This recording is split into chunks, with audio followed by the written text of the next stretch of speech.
Come forward. তোমরা যদি এগিয়ে আসো সমাজের কাজে, তবেই হিস্ট্রি অফ কনস্ট্রাকশন তৈরি হবে।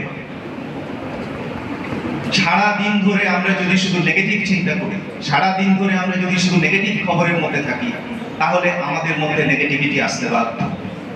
আমি একজন শিক্ষক হিসেবে তোমাদের কাছে অনুরোধ করব, don't allow any negativity in your life, in your soul. অত্যন্ত কাঁচা তোমাদের বয়স এখন, হয়তো সকলে 18 বা কেউ হয়তো 19 বা কেউ 17-18 পেরিয়েছ।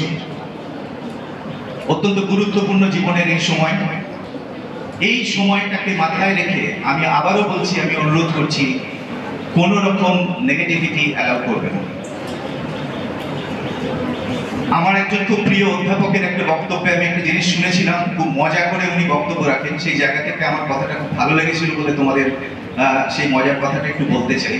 যে মানুষ বড় বিচিত্র জীব, পৃথিবীতে এত রকমের মানুষ আছে, প্রত্যেকেই আমরা বায়োলজিক্যাল মানুষ, আমাদের একটা হার্ট আছে, কিডনি আছে, মাথা আছে, হাত পা মুখ শরীর সবকিছু আছে, বোঝা যাচ্ছে আমি মানুষ।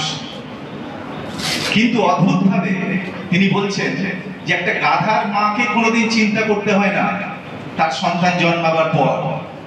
সে 100% অ্যাসিওর থাকে যে তার গাধার সন্তান একেবারে নিরেট একটি গাধাই হবে। একটি ছাগলের সন্তানকে চিন্তা করতে হয় না, তিনি নিশ্চিত থাকেন সেই ছাগলের মা যে আমার সন্তান একটি আদর্শ ছাগল হবে। একটি বাঘের সন্তানকে চিন্তা করতে হয় না, সে জানে যে আমার সন্তান আমার মতো হিংস্র হবে, আর একটু সময় দিলেই ঠিক নিজের শিকার ধরে খেয়ে নেবে। It's the problem of the human beings. এটা মানুষের ক্ষেত্রে একটা বড় সমস্যা।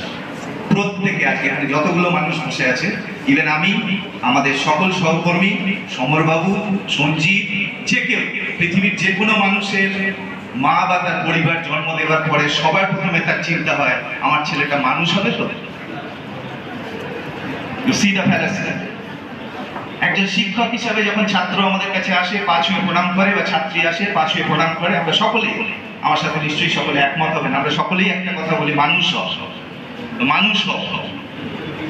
আমার কথা হলো, তাহলে প্রবলেমটা কোথায়? এই প্রশ্ন তো অন্য কোনো পশু পাখির মধ্যে নেই, মানুষের মধ্যেই প্রবলেম আছে।